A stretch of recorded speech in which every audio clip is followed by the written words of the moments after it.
Yes, I saw this film when it came out during the 80s. Yes, I know it's a chick flick or pretty much a girls' night out film. Yes, I did see this multiple times, 10 times to be exact. And yet, as I speak to you here, I thought it was one of the best films of the year and one of my top 100 greatest films of all time. What movie am I talking about? Steel Magnolias. Yes, I admit it. I seen the film. Okay, I love this movie. I love Julia Roberts' performances. I love pretty much all the girl performances. Jessica Lange, Sally Field, which pretty much had a most powerful performance I've seen in years. Very very long time. And Julia Roberts' her great and even tragic performance, I enjoyed. This film really surprised me. And the only reason I saw this film, the only reason that I actually gave this film the time of day at that time, I was a big fan of Dolly Parton, which also stars in this film. Dolly Parton was introduced to me from another film, 9 to 5, which is one of my all-time favorites as well. Especially the song, I actually did enjoy it. There was even a Broadway show which was produced by Dolly Parton at one time. I believe it had started touring for a while because the show did cease operations about 3 years ago. But in all, that was led me to this movie, and I gotta tell you, um, I did not regret it, man. I really did not regret it. This film really did touch me. A great performance, great pacing, just an all-around great story. Um, I gotta tell you, I was crying. Spoiler alert if you haven't seen this.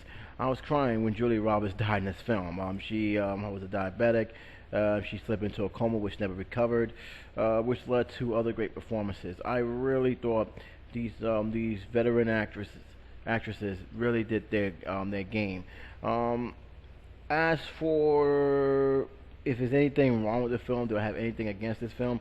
Honestly, I don't. I really had very little complaints about this movie.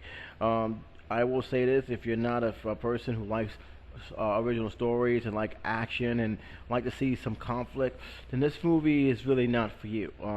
This movie pretty much follows the theme of uh, a mother, a daughter, and their friends. It starts out with a new girl moving into the neighborhood. Some secrets were revealed that she is trying. She is pretty much trying to get her life back together because her man basically took everything from her. Everything is gone. That's because the nosy one wanted to know who she was and why she was hiding something because she realized something was wrong. The film also focused on Julia Roberts' character a lot. Julia Roberts' character, especially the risk of her having a child. She did have a child, but she really, uh, her stress and as well as her diabetic finally got the best of her, and she succumbs to that. And also you have Sally Field dealing with the situation, and even more so dealing with the loss of her daughter. And it's done very very well. I thought the camera angle was brilliant. Her performance was brilliant. I didn't felt she would force anything in when it came to this movie, and I was really in tears and during this whole time because I know um, the decision she had to make was not an easy one. If I have one thing about it is that once Julie Roberts' character was gone, the husband disappeared in this film. He was nowhere to be found after that. It was kind of sad. I think after the funeral, that was it. But overall, the film does deal with this situation very well. Um, that's pretty much all I got to say about the film. I'm not gonna give out too much because if I do that, I'll probably spoil everything about this movie. I'm trying not to give too much into it. I don't want to give a play-by-play analysis. But what I can tell you is that it is a film that is not over preachy. It is a film that even if you're a man, you will sit down there, and if I dare you not to cry at some of the scenes that will come up in this movie. I really dare you. I saw this film, and this is one of the time they didn't enforce the rule that once you got buy a ticket and once the film is over, you got to leave. I was at the late Paramount Theater, the Lowe's Paramount in near Central Park. It's not there anymore. Some hotel took over, but at that time, this one movie theater was packed, but they never was sold out. It was just packed enough where people was watching, and I stood in that theater all day watching the same film again and again. I never got bored. I never said, "Oh, I'm just sick of it," and walked out. I stood there, I watched this film, and I enjoyed what I was watching. And anytime I can sit there and watch the film again, and again, and again like that, you've done something great. You've done something wonderful.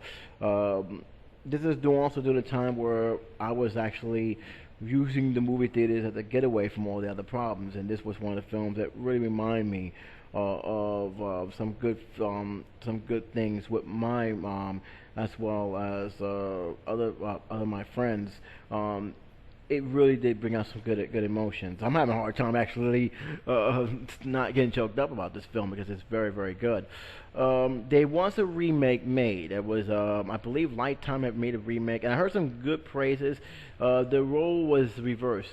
This was an all-white cast. I had a problem with that as well. This was an all-black cast, and it was kind of interesting because the all-black cast, from what I understand, Rashad, as you all know from The Cosby Show, and her daughter was actually in this film. And it gotten good praises. It gotten very good praises. I haven't seen this one yet. I am trying to attempt to find this film because I don't have a lot of time. If I can find it, or if it's out on some kind of DVD format, I'm going to look for it and actually give my actual honest take about it, because I heard very good praises about this film. If you guys heard about the Steel Magnolias remake, please let me know what you guys felt about it. But for now, I can only talk about the one I saw during the 80s, and this was the film that I saw, and I truly loved it. I'm very happy that I was a Dolly Parton fan back then, because I probably would have missed out on a classic film. This film gets 4 stars. Like I said, there's nothing to talk about, no negative to talk about. It's that good. And for me, it's a perfect chick flick, if you want to call it that. I don't call it a chick flick. I just call it a drama, a comedy drama, because it really is more of that than a chick flick. But yeah, it did have that label of saying, "Oh, it's a girl's film. You're not gonna be like about it." I'm gonna tell you something. I was in there. A couple guys was crying in this movie too. So anybody saying that this is not this is just for women, no, men was crying too, and men enjoyed watching this film. And I'll tell you right now, if you get it, if you can get it on DVD, you should check it out. I guarantee you will not be disappointed. This is one of those movies. That's all I'm going to say about this film right now. This is pretty much one of the shortest reviews I had since Prancer. But like I said, this is one of the films I'm trying to keep spoiler free as much as possible, as well as keeping my reviews to minimum. So until then, this is J77 saying take care, be safe, and as always, if you remember to see this film and you like the film, leave it in the comment section. I'd like to hear your comments. But for now, talk to you soon.